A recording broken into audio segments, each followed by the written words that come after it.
হয়ে গেছে কাজ। এইবার এই ব্যাংকের নাম দিয়েই স্যারকে বোকা বানাবো।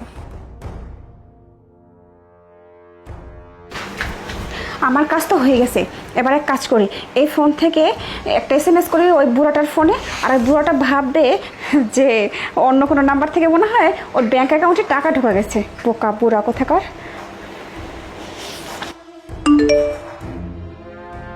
কি যে দিনকাল চলছে, কি ব্যাপার, আমার অ্যাকাউন্টে 30,000 টাকা আসছে।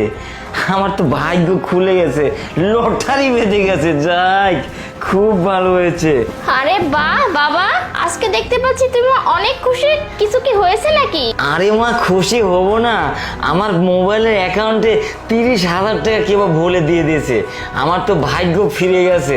দেখ মা, দেখ দেখ। বাবা, তাই তো দেখতে পাচ্ছি। আচ্ছা বাবা, আমাকে কিছু টাকা দাও না, আমি শপিং করব। আরে মা, আমি সেটা ভেবে দেখবো। তুই একটা কাজ কর, ওই নিচে গিয়ে একটা ভালো দেখে কেক নিয়ে আজ কেক খাবো।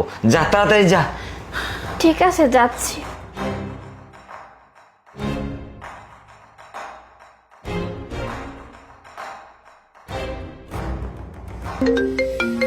এখন আবার কে কল দিল?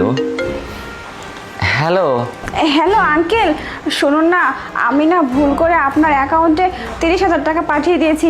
প্লিজ দয়া করে আমার 30,000 টাকা আমাকে ফেরত দিন না। আরে না না মা, আমার অ্যাকাউন্টে টাকা দিলে কোনো সময় আমি ফেরত দেইনি। আমার নাম হচ্ছে রেজাউল করিম, বুঝতে পারছো? তুমি ভুল নাম্বারে টাকা দিয়েছো।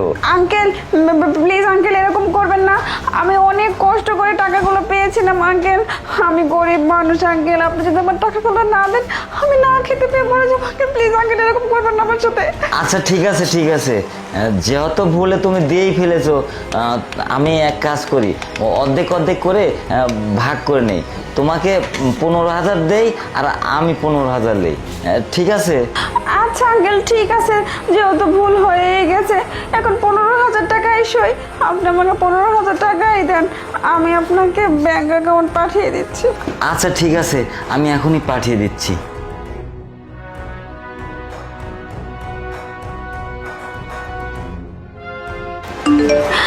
আরে বাস, যাক, সকাল সকাল বিনা খরচে 15,000 টাকা ইনকাম হয়ে গেছে।